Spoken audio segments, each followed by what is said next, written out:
Ծիծեռնակաբերդ վեհափարի այցի մասին տեղեկությունը Ցեղասպանության թանգարան ինստիտուտի սոցիալական հարթակներում տեղադրած աշխատակիցներին աշխատանքից ազատելու մասին լուրին չի արձագանքել թանգարանը։ 1.5 միլիոն հայերի կոտորածը կասկածի տակ դնող ավագ գիտաշխատողը դա քաղաքական հարց է համարում։ Քաղաքական հարցերու մեկնաբանելու ես բան չեմ անում, այսինքն ոչ ցանկություն ունեմ։ Չի կարելի խառնվել խոշոր աշխարհաքաղաքական խաղացողների հակասություններին, քանի որ աղետն անխուսափելի կլինի։ Ռոբերտ Քոչարյանը զգուշացնում է Ռուսաստան-Եվրամիություն քաղաքական շպագատի աղետալի հետևանքները անխուսափելի կլինեն Հայաստանի համար, եթե չվերանայվի արտաքին քաղաքականությունը։ Այդ հարիֆությունը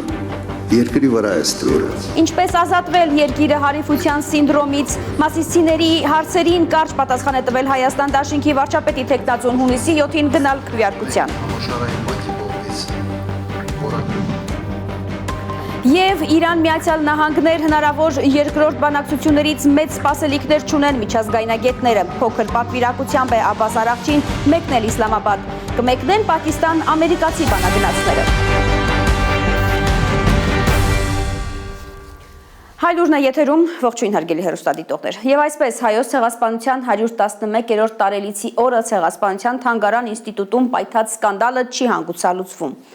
Արդյոք Ծիծեռնակաբերդի հուշահամալիր վեհափարի այցի մասին տեղեկությունը թանգարանի սոցիալական հարթակներում տեղադրած աշխատակիցները հեռացվել են աշխատանքից։ Հրապարակ օրաթերթի հայտնած այդ լուրին չեն արձագանքել թանգարանից։ Թանգարանի ավագ գիտաշխատող Ռոբերտ Թաթոյանը, որը 3 հանրային հեռուստաընկերության եթերում ԿՊԱ-ականների ոճով կասկածի տակ էր դրել 1.5 միլիոն հայերի կոտորածը, չի մեկնաբանել թանգարանում պաշտոնակությունների մասին գործընկերոջս հարցը, այն անվանելով քաղաքական։ Վեհափարի այցի մասին գրառումը ավելի ուշ հեռացվել էր թանգարանի սոցիալական էջերից։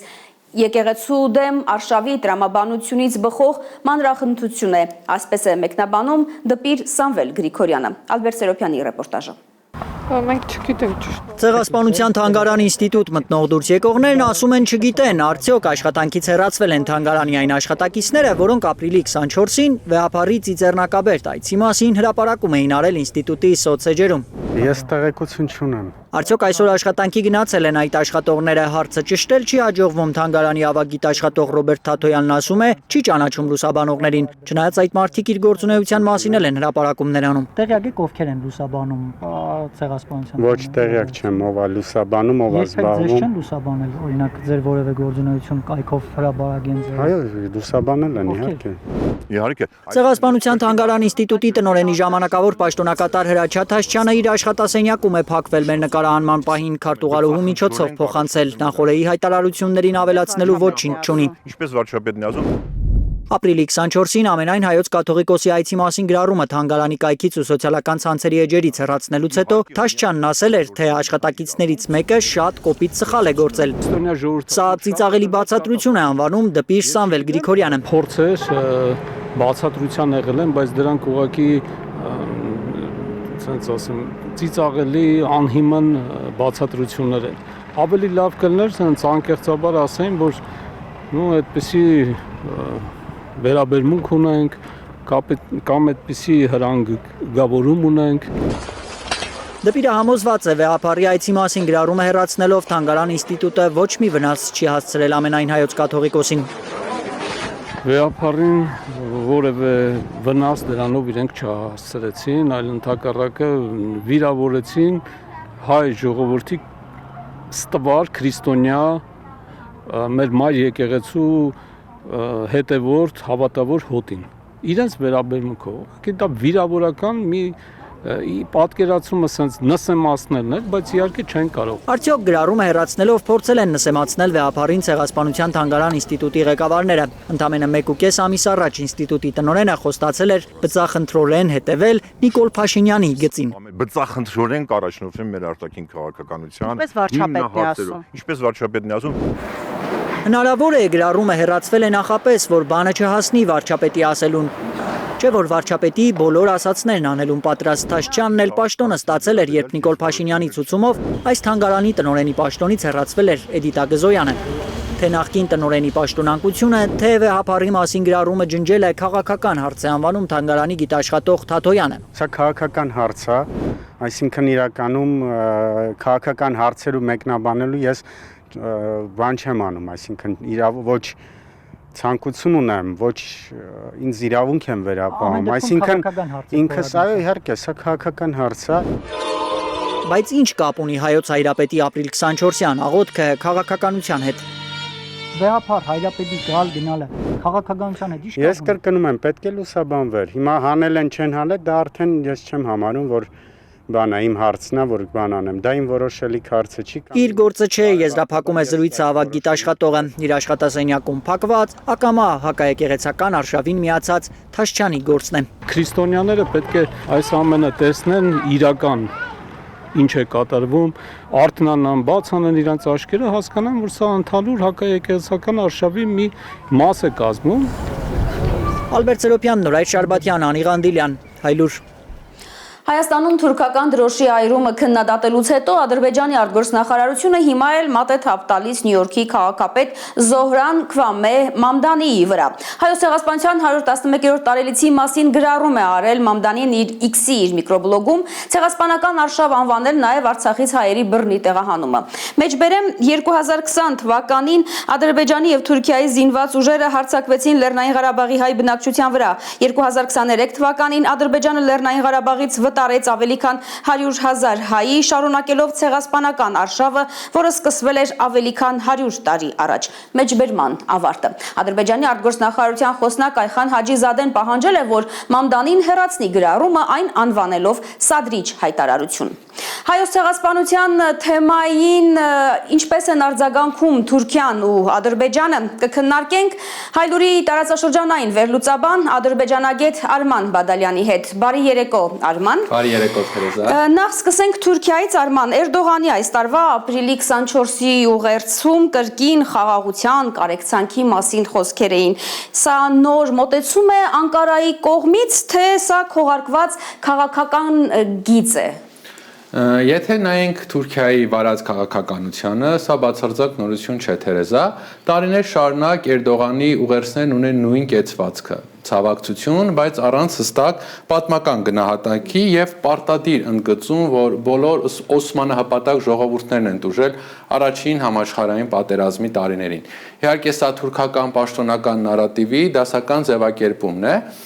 Այսինքն այստեղ գործ ունենք ոչ թե քաղաքական օրակարգի փոփոխության, այլ արդեն հաստատված ու տարիներ ի վեր Անկարայի կողմից առաջ տարվող քաղաքական գծի պահպանման հետ։ Ակնհայտ է, որ Թուրքիան փորձում է միաժամանակ պահպանել արտաքին աշխարհում իր կառուցողական իմիջը, բայց ներսում ու բովանդակային առումով չի շեղվում իր հիմնական դիրքորոշումից։ Այսինքն Արման փաստորեն Էրդողանի խոսքերով Թուրքիան պաշտոնապես կարեկցում եւ համերաշխություն է ուզում հայերի հետ, բայց արդյոք ներսում համամիտ է նրա այս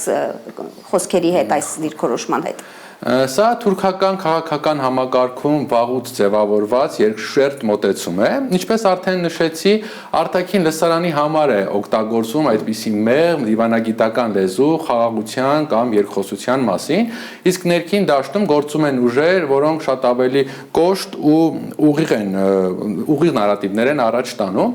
Իհարկե այդ ամենը տեղի ունենում պետական մակարդակով, օրինակ թուրքական ուլտրաազգայնական քաղաքական ուժերից մեկը Զաֆեր Փարթիսին երեք հրապարակել էր պաստառ նվիրված 1915 թվականի իրադարձություններին, որտեղ պատկերված էին հայոց ցեղասպանության գլխավոր կազմակերպիչները ու օգտագործված էր հայրենիքը ձեզ երախտապարտ է ձևակերպումը։ Սա արդեն բացահայտ գնահատական է, որը ոչ թե խաղաղության, այլ ուժային ու ազգայնական նարատիվի մեջ է տեղավորվում, այսինքն երբ մի կողմից հնչում են կարեկցանքի մասին խոսքեր, իսկ մյուս կողմից էլ տարածվում են նման բովանդակության պատկերներ, ակնհայտ է դառնում, որ խաղաղության լեզուն ներսում գերիշխող չէ, այլ ավելի շատ փաստորեն ուղղված է ներքին լսարանին։ Գանք Ադրբեջանին, Արման, երեք Ադրբեջանի արտգործնախարարությունն արձագանքել էր Հայաստանի Հանրապետության հրապարակում ապրիլի 23-ին Թուրքիայի դրոշի այրմանը,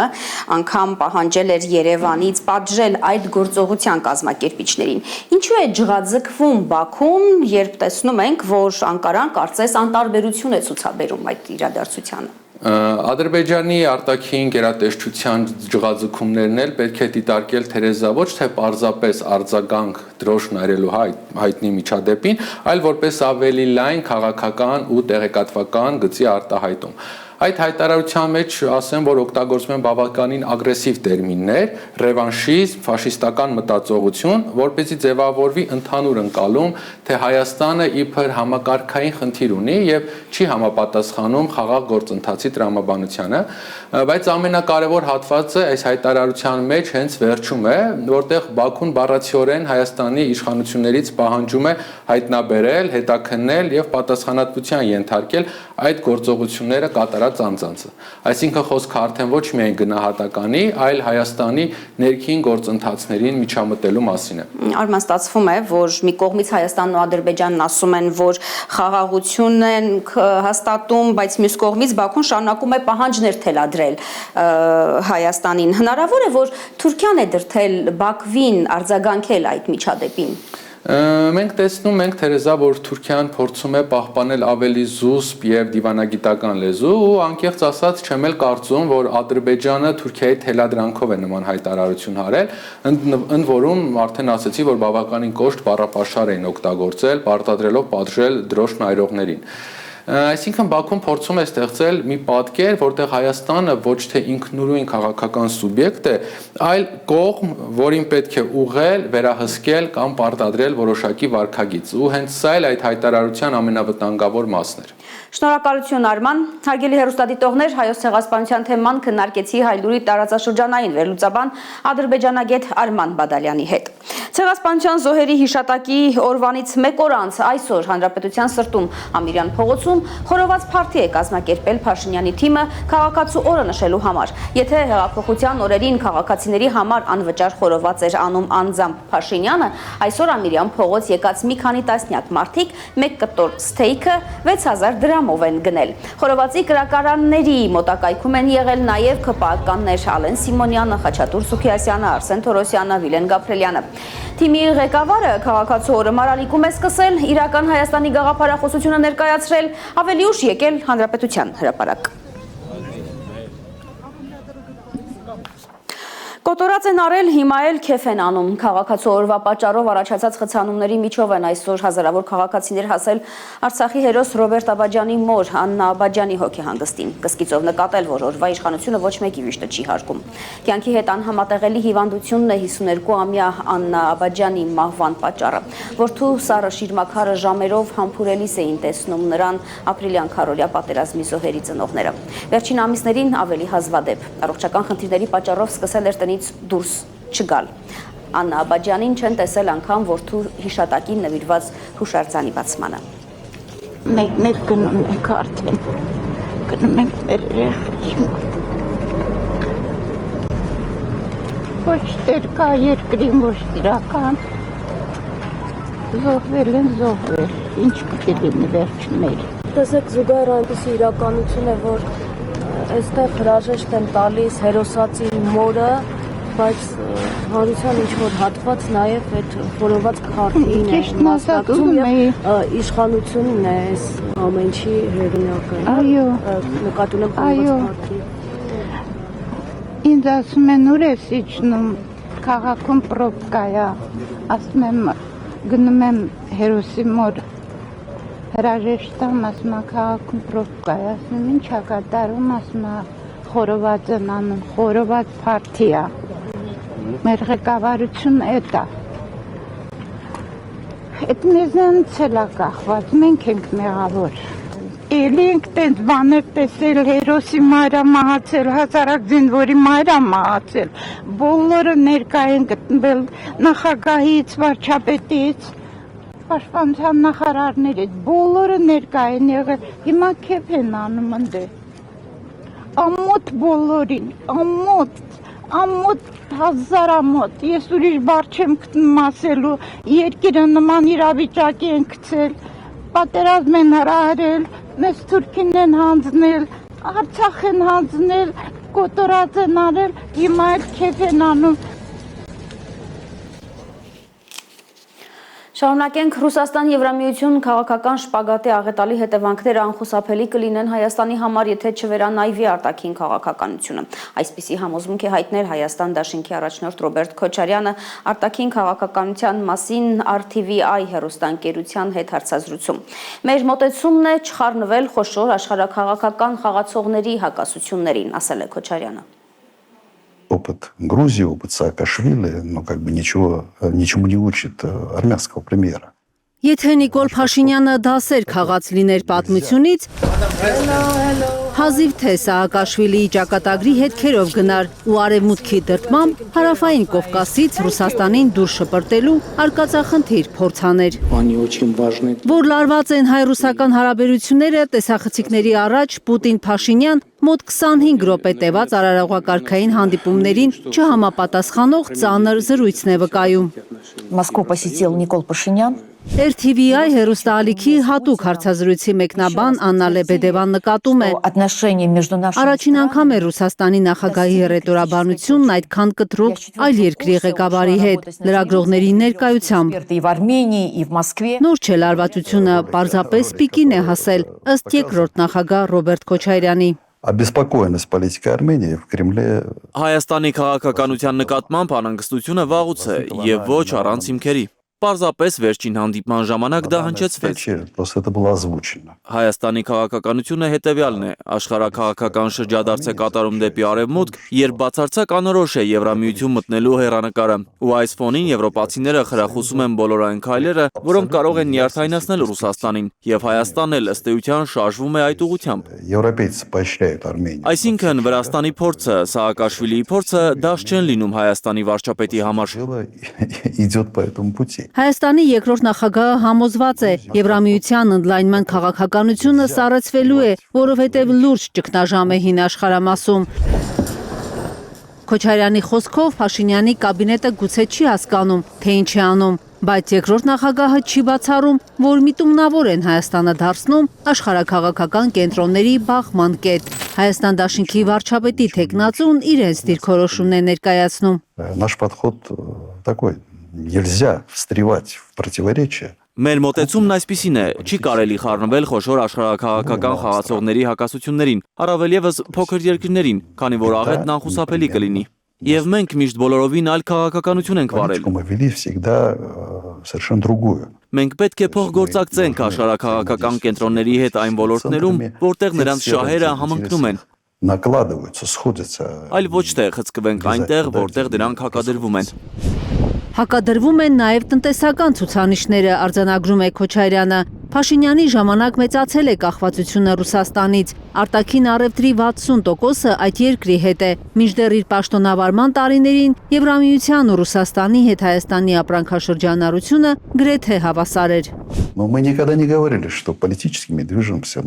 Բայց մենք երբեք չենք ասել, որ քաղաքականապես շարժվում ենք դեպի Եվրոպական միություն։ Մենք հասկանում էինք, որ դա նախ անիրատեսական է։ Երկրորդ, մենք ապրում ենք մի տարածաշրջանում, որտեղ Եվրոպական միությունը չի էլ պատրաստվում մտնել։ Անվտանգության համակարգը, որում մենք գտնվում էինք, կապված էր Ռուսաստանի հետ։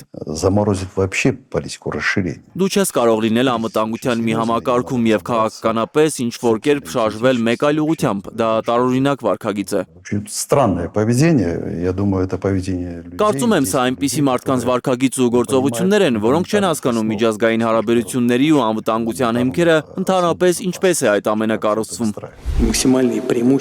Քոչարյանի գնահատմամբ Փաշինյան ուզում է միաժամանակ երկու աթոռի վրա նստել, շպագատ իջնել, մտածելով կստացվի խաբել բոլորին։ Հայաստանը գնում է ԵՄ, սառեցնում անդամակցությունը ՀԱՊԿ-ի հետ, իսկ դե ԵԱՏՄ-ում էլ կմնան, քանի դեռ դա իրենց է ձեռնտու։ Երկրորդ նախագահը Փաշինյանի արտաքին քաղաքականության բնութագիրն է տալիս, որը հազիվ թե Մոսկվայի սրտով լինի։ Я думаю, самооценка в России несколько другая. Կարծում եմ Ռուսաստանի ինքնագնահատականը որպես քաղաքագրթական շատ ուժեղ բաղադրիչ ունեցող մեծ տերություն բոլորովին այլ է։ Մենք չենք կարող ձեզ համար լինել ինչ-որ արհեստական դաշտ։ Неким запасным полем вот. Մենք ձեզ պետք ենք այնքան ժամանակ, քանի դեռ դուք այնտեղ լուծում եք ձեր հարցերը։ Դա կարծում եմ մեծ երկրի համար նույնիսկ վիրավորական է։ Չեմ կարծում, որ որևէ փոքր երկիր կարող է այդպես ձևակերպել իր արտաքին քաղաքական խնդիրները ու առաջնահերթությունները ամերիկացիների կամ նույն Բրյուսելի Իսրայելի հետ, եւ դա չի կարող ջղաձգություն չառաջացնել։ И это не может не вызвать раздражения. Բայց Ռուսաստանի ղեկավարությունը ընդհանուր առմամբ համբերատար է, եւ ես այնպիսի զգացողություն ունեմ, որ դա հանդուրժել են շատ երկար, մինչեւ հասել է որոշակի կետի եւ որոշել են արտահայտվել։ Ըստ Հայաստանի երկրորդ նախագահի Ռուսաստանում հայերի հետ հարաբերությունների որոշակի սենտիմենտալ ընկալում կա, ընդհանուր պատմություն, ու դա Ռուսաստանին հետ է պահում կոշտ քայլերից։ Չեն ուզում վնասել հայ ժողովրդին, բայց չի բացառում երկրորդ նախագահը, որ մի օր տեղի կտան ռուսների նյարդերը։ Я это не исключаю. Ես դա չեմ բացառում գոնե այն պատճառով, որ ձևակերպում է, թե դուք մեզ պետք կլինեք այնքան ժամանակ, քանի դեռ դա մեզ է պետք։ Դա նվաստացուցիչ է։ Ռուսաստանի տնտեսության մեջ Հայաստանի բաժինը 0.7% է։ То есть доля Армении Մինչև 2022 թվականը եղել է 0.3%։ Ռուսաստանը կարող է կտրել բոլոր տնտեսական կապերը, եւ այնտեղ ոչ ոք ոչինչ չի նկատի։ Россия может совершенно спокойно обрубить. Եվ ինչպես կարող է Հայաստանի իշխանությունը դա հաշվի չառնի, սա անպատասխանատվության բարձր մակարդակ է։ Ըստ Ռոբերտ Քոչարյանի, Կրեմլը նախազգուշացնում է Փաշինյանին, ուշքի գալու ժամանակն է։ Կարնե Մանգասարյան, Գագիկ Տեր-Ղազարյան, Հայլուր։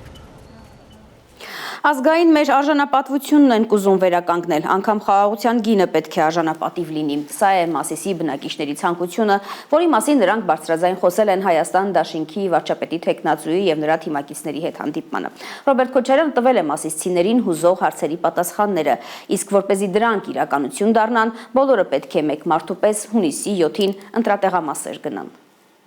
Մի հատ ունեք, բայց մի հատ էլ։ Արդեն քանի նկար կա երկրորդ նախագահ քաղաքացի հանդիպումներից։ Այդքան հաշվել, այդքան չգիտեմ, էլ է։ Դժվար է հաշվել նույնիսկ պոլիտեխնիկի կրթություն ստացած Ռոբերտ Քոչարյանի համար։ Այդքանի չեմ դերապետում, թեկուզ մաթեմատիկայից միշտ լավ է։ Նկարվելն ու նկարների քանակը չէ։ Անընդհատ մտածում եմ Հայաստանի Հանրապետության քաղաքացու թիվ 1 ցանկությունն է նրան հուզում այս օրերին։ ընդհանրապես պարզ Հայաստանի Հանրապետության քաղաքացին, որը գյուղում է ապրում կամ քաղաքում է ապրում, ինչ է ուզում այս կյանքից։ Միգուցե սխալվում եմ, բայց իմ տպավորությունը այն է,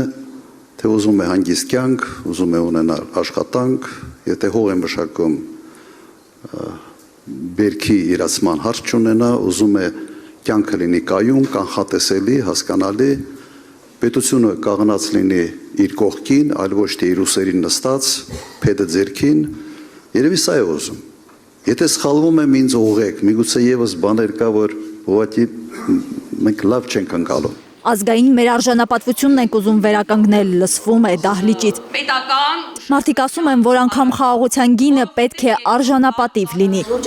Երկրորդ նախագահը սեփական փորձով գիտի, մարդիկ սկսում են մտածել անվտանգության մասին, երբ երկրի առաջնորդն է դադարում մտածել։ Փաշինյանական Հայաստանի սուվերեն տարածքի ավելի քան 200 քառակուսի կիլոմետրը օկուպացրել է թշնամին։ Առողջարանային քաղաք Ջերմուկը դարձել է սահմանամերձ։ Հայկական լեռներում ամրացել են ադրբեջանական դիրքերը։ Բորիսը մի լավ բան ասեց, մի հայմատություն արեց, մի քիչ նորեր, որ ասենց հարիվ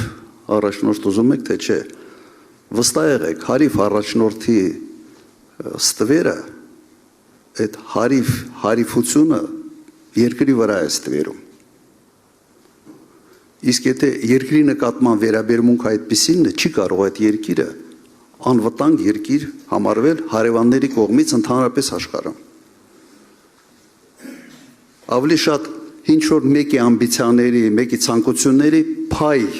լինելու ավելի անկալում է ստանում այդ երկիրը։ Այսօր այս ամենը կատարում է Հայաստանի հետ։ Երկրորդ նախագահը ընդգծում է իր ղեկավարման տարիներին հայկական բանակը տարածաշրջանի ամենամարտունակ բանակն էր։ Շատ པարզ բանաձև։ Ու սա ամենևին չափազանցություն չէ, հարևանների ու միջազգային կառույցների գնահատականն է։ Ես անցել եմ նախագահ ժամանակ 2 ընտրություններով։ Մտքովս չէր անցնում, որ ես կարող էի ասել, թե եթե ընտրվի ընդդիմությունը, ապա պատերազմը սկսելու։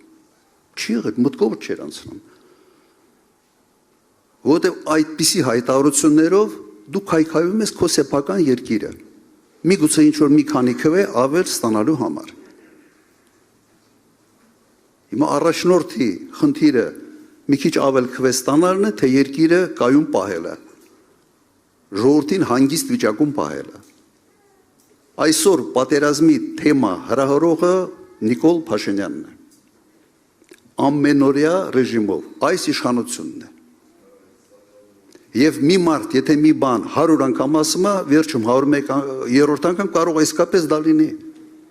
Եվ լինի իրենց պատճառով, իրենց մեղքով։ Որտեղ վախեցած մարդը միշտ փայ է դառնում, եթե թշնամիներ ունի, վախեցած մարդը այդ թշնամու փայ է դառնում։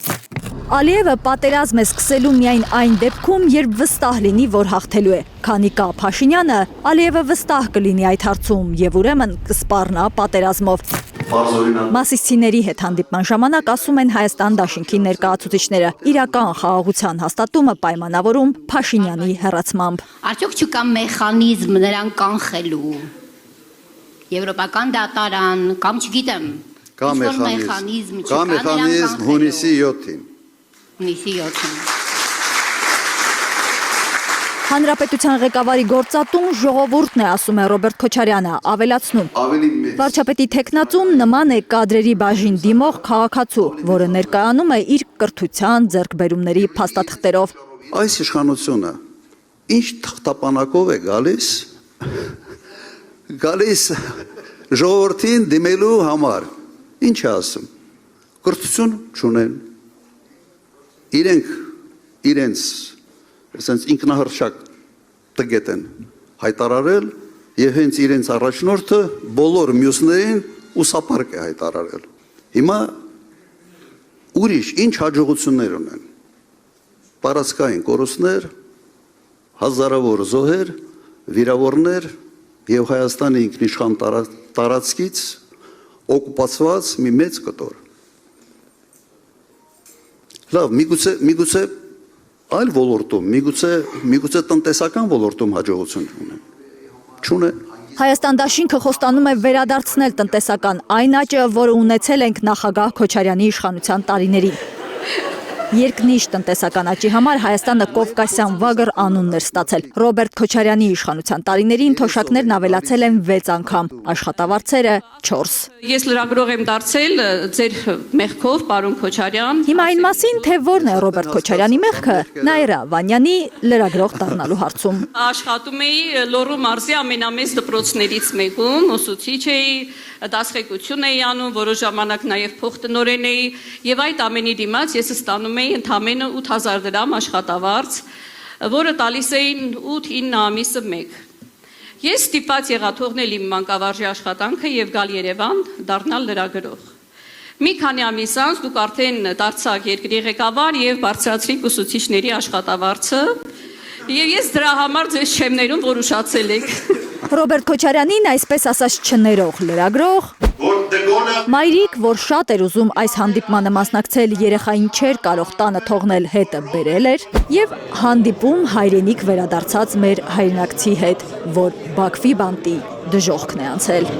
Մասիսում երկրորդ նախագահի հետ հանդիպմանը նաև 70-ամյա Վագիվ Խաչատրյանն էր մասնակցում։ Խաղաղության ու խաղաղվելու համար են վարվում այս մոմերը։ Մենք Մասիս քաղաքում ենք, Մասիս Արարատ, որից այսօրվա իշխանությունները որ կենթանին շատ խրտնում, այդ բառերից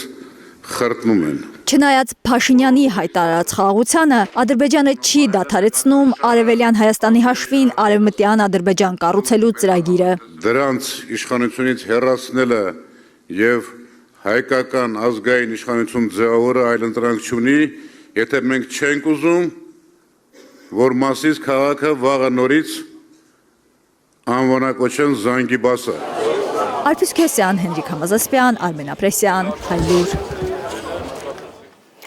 Տարածաշրջանում սահմանների փոփոխությունը կարմիր գիծ հռչակած Իրանը ինքնիշխանությունը պահպանելու դասագրքային օրինակ է ցույց տալիս այս օրերին շատ փորձագետների կարծիքով։ Միացյալ Նահանգների հետ ուղիղ բանակցությունները կարծես թե չեն ստացվում։ Թեհրանը գրավոր պահանջներ է տարել Իսլամաբադ, դրանք պակիստանցի գործընկերների միջոցով ամերիկյան կողմին փոխանցելու համար։ Իսլամաբադը երկրորդ անգամ կդառնա Իրան-ԱՄՆ բանակցությունների հարթակ։ Հնարավոր է նույն մայրաքաղաքում լինելով այդպես էլ չհանդիպեն հակամարտող կողմերը։ Չնայած իրանցի բարձրաստիճան պաշտոնյաները հերքում են, թե Պակիստանի մայրաքաղաք են մեկնել նահանգների պատվիրակության հետ հանդիպման, Վաշինգտոնը հայտարարել է, թե իրենք այդ առիթով են դիվանագետներ գործուղել Իսլամաբադ։ Ստիվ Ուիտքոֆն ու Ջարեդ Քուշները կմեկնեն Պակիստան իրանցիներին լսելու, հայտարարել է Սպիտակ տան խոսնակ Քերոլայն Լևիթը։ Աքսիոսի տեղեկություններով երկուշաբթի է բանակցային օրը։ Ամեն դեպքում իրանական պետական իրնագործակալությունը հայտնել է, որ Արաղչին Պակիստանից անմիջապես մեկնելու է Օման եւ Ռուսաստան։ Արաղչին Պակիստանի զինուժի հրամանատար Ասիմ Մանիրին է փոխանցել Թեհրանի դիրքորոշումն ու իր դիտարկումները նահանգների հետ խաղաղության համաձայնագրի վերաբերյալ։ Պակիստանը պատրաստ է շարունակել իր միջնորդական ջանքերը, հայտարարել է պաշտոնական Իսլամաբադը։ Ավելի վաղ Դոնալդ Թրամփն ասել էր Reuters-ին, որ իրանական կողմը առաջարկներ է ներկայացնելու իրենց։ Տեսնենք ինչ կլինի, հայտարարել է նահանգների ղեկավարը։ Թրամփը վերահաստատել է իր պահանջները։ Ցանկացած համաձայնագրի դեպքում Իրանը պետք է հրաժարվի հարստացրած ուրանից։ Վերականգնի Հորմուզի նեղուցում անխոչնդոտ նավարկությունը։ Վաշինգտոնի այս պահանջները պաշտոնական Իսլամաբադը փոխանցել է Արաղչիի թիմին։ Միջազգային լրատվամիջոցները գրում են, որպես միջնորդ, Իսլամաբադը այնքան էլ վստահելի չէ Իրանի համար, այն որ Պակիստանը արտոնյալ պայմաններով նավթ է գնում Միացյալ Նահանգների դաշնակից Սաուդյան Արաբիայից, անհանգստացնում է Թեհրանին։ Իրանը զգուշանում է, հնարավոր է բանակցությունների որևէ փուլում Իսլամաբադը ծանր կշռաքարերը Միացյալ Նահանգների նժարին դնի։ Հնարավոր բանակցություններից մեծ սպասելիքներ չունեն միջազգայնագետները, փոքր պատվիրակությամբ է Աբբաս Արաղչին մեկնել Իսլամաբադ։ Այն, որ հնարավոր բանակցությունների նոր ռաունդին չեն մասնակցելու ոչ Իրանի խորհրդարանի խոսնակը, ոչ էլ ԱՄՆ փոխնախագահը, կողմերի ոչ այնքան լուրջ տրամադրվածության մասին է հուշում։ CNN-ը գրում է, թե Մոհամմադ Բաղեր Ղալիբաֆին Վաշինգտոնում նույն հարթության վրա են դնում JD Vance-ի հետ։ ԱՄՆ փոխնախագահը ըստ հեղինակավոր լրատվամիջոցի Իսլամաբադ կմեկնի միայն, երբ բանակցություններում որոշակի առաջընթաց գրանցվի։ Արևմտյան փորձագետները չեն բացառում, որ այս անգամ էլ հնարավոր բանակցությունները ընդհատվեն պատերազմով։ Ծովային շրջափակումը ինչ-որ առումով ամրացրել է նահանգների դիրքերը Մերձավոր Արևելքում։ Թրամփի հաստատած անժամկետ, փխրուն, երբեմն խախտվող հրադադարը ամեն պահի կարող է ընդհատվել։ Աքսիոսը տեղեկություն ունի, որ Իրանի հետ սահմանին նոր ավիակիրներ մոտեցնելով հրթիռային պատերազմը ծովային պատերազմով փոխարինած Թրամփը մասշտաբային գործողություն է սկսելու։ Գանա Մովսիսյան, Հայլուր։ Իրանի շուրջ թեման կքննարկենք վերլուծաբան իրանագետ քրդագետ Սաթենիկ Թարվերդյանի հետ։ Բարի երեկո, Սաթենիկ։ Բարի երեկո, Թերեզա։ Սաթենիկ, Իրանում հրադադարի անժամկետ երկարաձգումը պտուղներ տալիս է։ Թերեզա, այո, Թեհրանի օդանավակայանում այսօր իրականացրել են առևտրային չվերթներ, այսինքն 50 օր անց Իրանի դեմ ամերիկյան եւ իսրայելական հարձակումներից հետո իրականացրել են առաջին առևտրային չվերթները։ Դրանք իրականացվել են դեպի Թուրքիա, Սաուդյան Արաբիա եւ Օման։ Իրանում արդեն նույնիսկ խոսում են վնասված շենքերը վերականգնելու մասին։ Իրանի առաջին փոխնախագահն է խոստացել Իրանը կառուցել նախկինից ավելի շքեղ։ Ըստ Մոհամմադ Ռեզա Արեֆի քանդված շենքերը վերականգնելու համար վաճառողներից նվեր են ստանում շինանյութ, իսկ գյուղացիներից էլ աջակցություն շինարարական աշխատանքներում։ Մեջբերեմ իր խոսքերը. Սա պարզապես բետոնի ու պողպատի վերականգնում չէ, այլ ժողովրդի եւ պետության միասնականության դրսեւորում։ Թերեզա, գուցե թվա, թե սա հավասարացություն է, սակայն այս օրերին էլ իրանցիները աչքի են ընկնում իրենց առանձնահատկություններով։ Գրեթե ամեն օր Իրանի տարբեր քաղաքների հրապարակներում հավաքվում են եւ իրենց երախտիկն են հայտնում զոհվածներին պատերազմի եւ աջակցությունը Իրանի դիմադրությանը։ Օրեր առաջ նույնիսկ իրանցի մի զույգի հարսանիք կազմակերպվել էր հենց հրապարակներից մեկում հավաքներից մեկի ժամանակ։ Սաթենիկ, այսինքն Իրանը վերադառնում է իր բնականոն կյանքին։ Թերեզա, կարելի է ասել, այո, Իրանը ցույց է տալիս իդեպ, որ իրանցիների հայտարարությունները, որ մենք երկար կարող ենք դիմադրել Իսրայելի եւ ԱՄՆ-ի հարձակումներին, հռետորաբանություն չէ։ Իրանը հզոր պետություն է եւ պատերազմական վիճակում պատժամիջոցներին զուգահեռ Իրանի ապարատները աշխատում են անխափան եւ իրանցիների միասնականությունն ու պետության պաշտոնյաներին անվերապահ աջակցությունը նաեւ ինքնավստահություն է տալիս իրանցի պաշտոնյաներին բանակցության սեղանի շուրջ թելադրող դիրքերից խոսելու։ Պատահական չէ, որ Իրանի արտգործնախարարը Իսլամաբադից մեկնելու է Օման եւ Ռուսաստան քննարկելու երկկողմ հարաբերություններ եւ տարածաշրջանային զարգացումներ։ Շնորհակալ եմ, Սաթենիկ։ Շնորհակալ եմ, Թերեզա։ Հարգելի հեռուստադիտողներ, Իրանի շուրջ իրավիճակը քննարկեցինք վերլուծաբան իրանագետ քրդագետ Սաթենիկ Թարվերդյանի հետ։ Հարգելի հեռուստադիտողներ, այժմ համառոտ, թե ինչ ենք պատմելու թողարկման երկրորդ մասում։ Զելենսկին Ալիևի հետ ռազմական համագործակցության համաձայնագիր է ստորագրել Գաբալայում ու Ալիևին առաջարկել ռուս-ուկրաինական բանակցությունները Ադրբեջանում անցկացնել։ Նիկոլը հիպնոսի միջոցով խորը քնի մեջ է գցում մարդկանց, մինչև որ ցավի նկատմամբ ամբողջությամբ անտարբեր են դառնում։ Ինչ է անում հայտնի հիպնոտիստը Երևանում։ Եվ աշխարհում արդեն գոյություն ունեն ռոբոտներ, որոնք ինքնուրույն են փոխում իրենց մարտկոցները։ Գործարաններում աշխատող ռոբոտների թվով Չինաստանը զիջում է միայն Հարավային Կորեային եւ Սինգապուրին։ Անցած տարի 1000 այսպիսի մարդ ռոբոտ ենք ստեղծել։ Այս տարի գուցե 10,000-ի հասցնենք դրանց թիվը։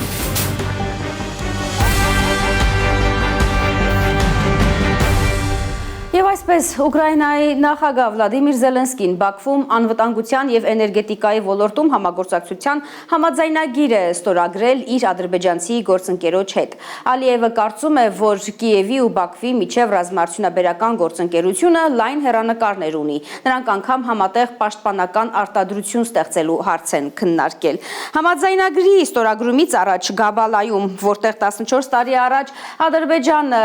հանել է ռուսական ռազմաբազան, հանդիպել էին Ալիևն ու Զելենսկին։ Գաբալայում Զելենսկին առաջարկել է ռուս-ուկրաինական բանակցությունները Ադրբեջանում անցկացնել։ Մանրամասները Ծովինար Բարխուդարյանի ռեպորտաժում։ Այսօր ռուսական բանակի վերահսկողության տակ է անցել Խարկովի մարզի Բոչկովո բնակավայրը։ Զանգվածային օդային հարձակման տակ են եղել ուկրաինական քաղաքները։ Կիևի պաշտոնական հաղորդագրության համաձայն Մոսկվան 660 անօթաչուներով ու հրթիռներով է հարձակվել քաղաքացիական ենթակառուցվածքների վրա։ 5 զոհ, ավելի քան 30 վիրավոր կա Դնեպրին, Չերնիգովի, Օդեսայի եւ Խարկովի մարզերին ռուսական հարվածների հետևանքով։ Նման յուրաքանչյուր հարված պետք է հիշեցնի մեր գործընկերներին, որ իրավիճակը պահանջում է անհապաղ եւ վճռական գործողություններ, մեր հակաօդային պաշտպանության արագ ուժեղացում։ Անվտանգության եւ էներգետիկայի ոլորտում համագործակցության ակնկալիքով է Զելենսկին այսօր Ադրբեջան մեկնել։ Ֆրանս Պրեսն էր հեղում անելով ուկրաինացի բարձրաստիճան պաշտոնյայի գրել, որ հենց այդ հարցերը կլինեն հանդիպման օրակարգում։ Զելենսկին Իլհամ Ալիևի հետ Գաբալայում է հանդիպել տետ-ա-տետ եւ այդ հանդիպումը նա կարեւոր է համարել։ Մինչև դա նա Տելեգրամում կադրեր է հրապարակել իր փորձագիտական թիմի հետ հանդիպումից։ Գից Ուկրաինայի ղեկավարը գրել է, որ պատրաստ է երկնքի պաշտպանության ոլորտում Ուկրաինայի փորձով օգտակար լինել գործընկերներին, նշելով մերձավոր Արևելքն ու Պարսից ծոցի տարածաշրջանը, Եվրոպական միությունը եւ մասնավորապես Ադրբեջանը։ Իսկ Ալիևի հետ համատեղ մամուլի ասուլիսի ընթացքում առաջարկել է ռուս-ուկրաինական բանակցությունները Ադրբեջանում անցկացնել։ Ռուս-ուկրաինական պատերազմի սկզբից Ադրբեջանը աջակցում է Ուկրաինային, բացահայտ պաշտոնական հայտարարություններով ու մարդասիրական օգնությամբ։ Այսօր Զելենսկին ու Ալիևը ստորագրել են համաձայնագիր, այդ թվում ռազմական համագործակցության մասին։ Փորձագետները խորհրդանշական են համարում պայմանագրի ստորագրման վայրը։ Հենց Գաբալայից էր 2012 թվականին Ալիևը հեռացրել ռուսական ռազմաբազան։ Ռուսական գիշերային հարձակումից հետո ռումինական Գալաց քաղաք ռուսական անօթաչուների ներխուժման մասին է հայտնել Ռումինիայի պաշտպանության նախարարությունը։ Տուժածներ չկան, միայն էլեկտրահաղորդման սյուն եւ տնային կից շինություն է վնասվել։ Սա առաջին անգամ չէ, որ Բուխարեստը ահազանգում է իր օդային տարածքում ռուսական դրոններ հայտնաբերելու մասին։ Ռումինիայի պաշտպանական գերատեսչության համաձայն նման միջադեպերը վտանգում են ոչ միայն Ռումինիայի քաղաքացիների, այլև ՆԱՏՕ-ի հավաքական անվտանգությունը։ Ուկրաինական ԱԹՍ-ների հարվածներից 6 մարդ է վիրավորվել Եկատերինբուրգում։ Սվերդլովսկի մարզի նահանգապետի խոսքով անօթաչուն բազմահարկ բնակելի շենքի է հարվածել։ Ռուսաստանի եւ Ուկրաինայի միջև փոխգործակցության այն եզակի ուղիներից մեկը, որը շարունակում է գործել նույնիսկ ակտիվ ռազմական գործողությունների պայմաններում, գերիների փոխանակումն է։ Մոսկվան ու Կիևը գերիներ են փոխանակել 193-ի դիմաց։ Ծովինար Բարխուդարյան, Արմեն Ապրեսյան, Հայլուր։ Շարունակենք Երևանն ժամանել աշխարհահռչակ հիպնոտիստներ Նիկոլ Վաքերնագելը եւ Շոն Մայքլ Էնդրյուսը։ Երկուսն էլ բժշկելու նպատակով մարդկանց հիպնոսի մեջ գցելու մեծ փորձ ունեն։ Անցած տարի Նիկոլի հիպնոսի շնորհիվ առանց ազգայացնելու բժիշկները չարորակ ուռուցք են հեռացրել մի կնոջ դեմքից, որը դեղերի հանդեպ սուր ալերգիա ուներ։ Մեկ վարկյան ու խորը քնած է աղջիկը։ Հիպնոտիստ Նիկոլ Վաքենհագելը մեծ ջանք չի կիրառում իր պացիենտին հիպնոսի մեջ գցելու համար։ Չեք հավատում։ Նույն հնարքը Երևանում է անում Նիկոլը, մեկ ժեստով քնեցնում է այս աղջկան։ 5 րոպե է պահանջվում հիպնոտիստից նրան ավելի խորը քնի մեջ ուղարկելու համար, մինչև ցավի նկատմամբ ամբողջությամբ անտարբեր է դառնում պացիենտը։ Այս աստիճանը հենց ցավի կառավարման աստիճանն է։ Կնոջ բոլոր զգայարաններն արդեն հիպնոտիստն է կառավարում։ Կլինիկական հիպնոսի մեծ փորձ ունի Նիկոլ Վաքենհագելը։ Շվեյցարիայում նրա մասնագիտությունը տասնյակ հիվանդների է օգնել ծանր վիրահատությունների ժամանակ։ Անցած տարի նա հիպնոսի է ենթարկել մի կնոջ, որին դեղերի նկատմամբ սուր ալերգիայի պատճառով չէին կարող անզգայացնել վիրահատելու համար։ Հիպնոտիստը խորը քնի մեջ է գցել կնոջը, որից հետո բժիշկները նրա դեմքից բարեհաջող հեռացրել են չարորակ ուռուցքը։ Այստեղ ամբողջը բացեցին, այս մասում էլ։ Հետագայում այդ հատվածներում կարեր դրվեցին։ Վիրահատությունը 1 ժամից ավելի տևեց։ Բացարձակ ոչ մի դեղորայք, ոչ մի անզգայացում չի օգտագործվել։ Սա ապացուցում է, որ հիպնոսը մեծ դեր ունի բժշկության մեջ։ Հայաստանում 2025 թվականին հիմնադրված ինտեգրալ շվեյցարական հոգեբանական ծառայությունների մասնաճյուղն է հիպնոտիստներ Նիկոլ Վաքենհագելին ու Շոն Մայքլ Էնդրյուզին Երևան հրավիրել։ Ինտեգրալի նպատակն է, որ աշխարհահռչակ հիպնոտիստներն իրենց փորձը փոխանցեն հայ մասնագետներին։ Հիպնոզը իրականում շատ հետաքրքիր գործիք է եւ կարող է շատ լայն կիրառություն ստանալ տարբեր ոլորտներում եւ կարող է իլրումն տարբեր պրակտիկաների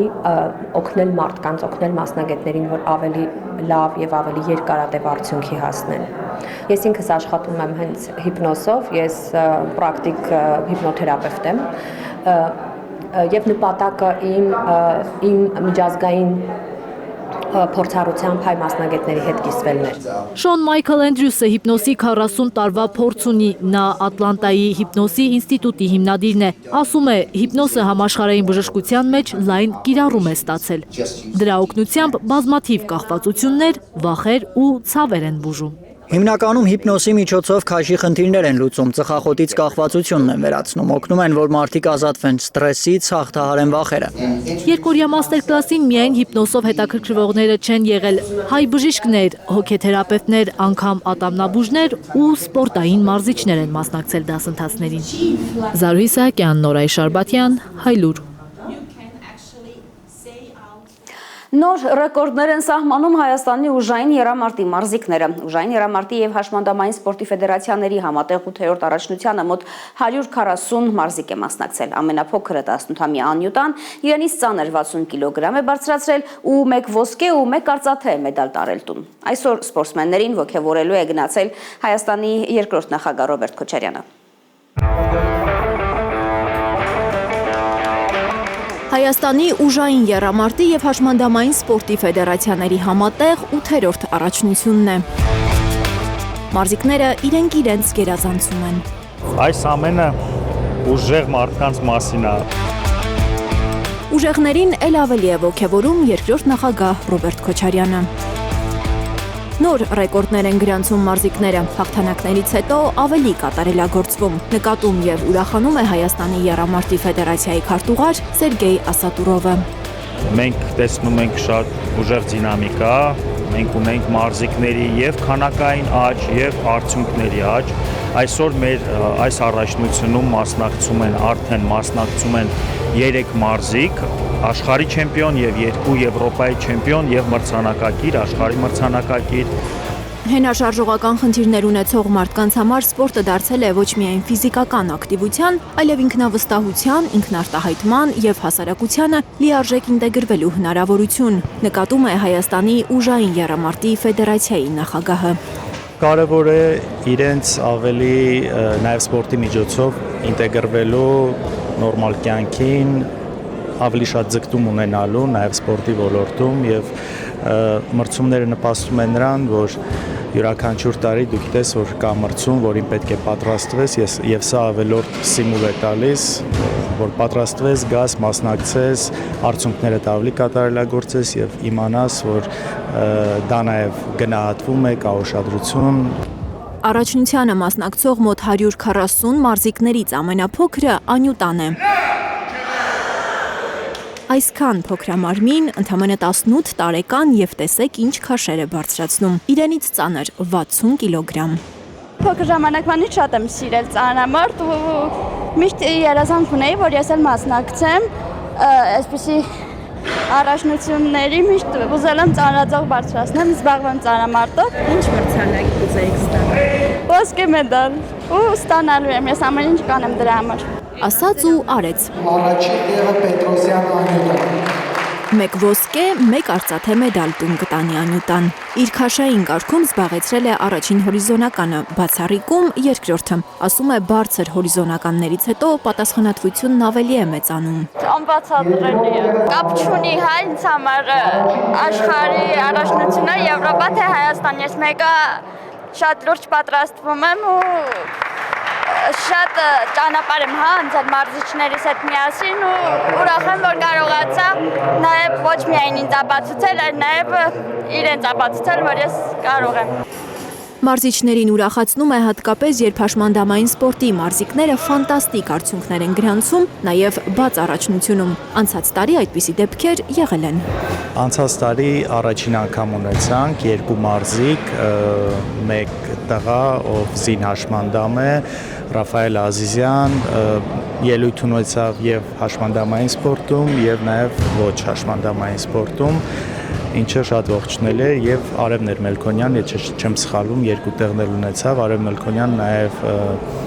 Եվրոպայի մրցումների, միջազգային մրցումների է մասնակցում պարապաուերլիֆթինգով, այնպես որ անցած տարի առաջին անգամ այսպես մի անգամից երկու դեպք ունեցանք եւ այսպես իսկապես շատ ողջավորող էր։ Մեծերի մեդալներից ու հաղթանակներից ողջևորվում են փոքրերը։ Եղբորս մրցումները 12-ամյա Դավիթը նայում է եղբորն ու պատկերացնում իր ապագա հաղթանակները։ Նայում եմ իրանց, հասկանում եմ, որ ես էլ եմ ուզում մարզիկ դառնամ, որ համ մեդալներ ստանամ, համ էլ իմ երկրի պատիվը պահեմ։ Լիլիթ Գասպարյան, Հենրիկ Համազասպյան, Տիգրան Գասպարյան եւ Գագիկ Տեր-Ղազարյան, Հայլուր։ Եվ վերջում աշխարհում արդեն գոյություն ունեն ռոբոտներ, որոնք ինքնուրույն են փոխում իրենց մարտկոցները։ Գործարաններում աշխատող ռոբոտների թվով Չինաստանը զիջում է միայն Հարավային Կորեային եւ Սինգապուրին։ Մարդանման ռոբոտ, որը փոխում է սեփական մարտկոցներն առանց մարդու օգնության։ Չինական Ubitech ընկերությունն է ներկայացրել աշխարհում նմանը չունեցող ռոբոտին։ Voker S2-ը ներկայացվել է Շենժենում կայացած տեխնոլոգիական ցուցահանդեսում։ 160 սանտիմետր հասակով, 43 կիլոգրամ քաշով մարդ ռոբոտը մոտենում է լիցքավորման կայանին, մեջքից հանում է սպառված մարտկոցը, տեղադրում լիցքավորվող սարքի մեջ, իսկ փոխարենը տեղադրում լիցքավորվածը։ 48 վոլտանոց լիթիումային մարտկոցը միայնակ փոխելը մոտ 3 րոպե է տևում։ Voker S2-ը նախատեսված է արդյունաբերական միջավայրերում աշխատելու համար։ Նա ոչ մի րոպե չի անջատվում, ինչն ավելի արդյունավետ է դարձնում աշխատանքը։ Գործարանը փակ միջավայր է, որտեղ մարդ ռոբոտը անդադար նույն առաջադրանքն է կատարում։ Գուցե հետո մեզ հաջողվի այլ առաջադրանքներ տալ նրան։ Նոր մարտկոցով 2 ժամ կարող է աշխատել Voker S2-ը։ Մարդակերպ ռոբոտաշինության ոլորտում Չինաստանի առաջատար Ubitech Robotics-ը նախատեսում է 10 անգամ ավելացնել մարդ ռոբոտների արտադրությունը։ Անցած տարի 1000 այսպիսի մարդ ռոբոտ ենք ստեղծել։ Այս տարի գուցե 10,000-ի հասցնենք դրանց թիվը։ Մեր շուկայի մասշտաբները թույլ են տալիս ավելի շատ ներդրումներ կատարել նորարարության վաղ փուլում եւ ստեղծել ավելի շատ արհեստական բանականության տվյալներ ռոբոտների աճի համար։ Միխելահեղ տեխնոլոգիական ցուցահանդես էլ Հոնկոնգում է եղել։ InnoX 2026-ը ներկայացրել է ավելի քան 100 նոր սերնդի ռոբոտ 21 երկրից։ Այս ցուցահանդեսում ռոբոտներն անգամ նվագում են։ Չինաստանի արդյունաբերական գործարաններում աշխատող 10,000 բանվորներից 470 ռոբոտներ են։ Այս ցուցանիշով Չինաստանը զիջում է միայն Հարավային Կորեային եւ Սինգապուրին։ Մարիամ Ամերջանյան, Էլեն Յահինյան, Հայլուր։ Դուք դիտում եք Հայլուրը, շնորհակալություն ուշադրության համար, ցտեսություն։